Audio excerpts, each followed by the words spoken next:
Lancée le 3 juillet, la campagne électorale pour le référendum sur le projet de constitution s'est achevée ce samedi. Quelques heures plus tôt, l'avenue Habib Bourguiba était le théâtre d'agressions policières. Des manifestants de la campagne nationale contre le référendum ont été violemment tabassés par les sécuritaires et une dizaine d'arrestations aléatoires a été enregistrée.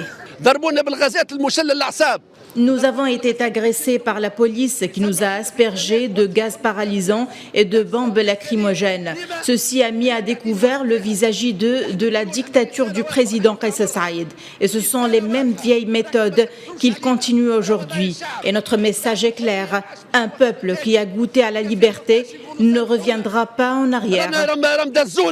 Dans ce combat pour les urnes, il y a d'abord ceux qui soutiennent le projet de constitution. Il y a ceux qui appellent à voter contre le projet. Enfin, il y a ceux qui appellent au boycott du référendum, expliquant qu'il s'agit d'un coup d'État et d'un processus inconstitutionnel.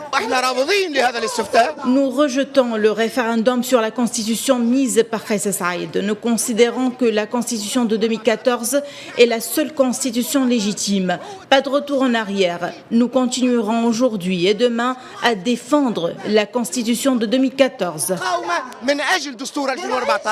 D'autre part, et sur le plan de la logistique, les membres de l'instance supérieure indépendante pour les élections affirment que tous les indicateurs sont positifs afin de garantir un scrutin dans les meilleures conditions d'indépendance et de transparence. Le référendum qui a débuté hier soir à Sydney en Australie a été bien préparé. Les bureaux de vote ont ouvert dans plusieurs pays, notamment en Asie et aujourd'hui en Europe. Jusqu'à présent, les élections se déroulent dans les meilleures conditions.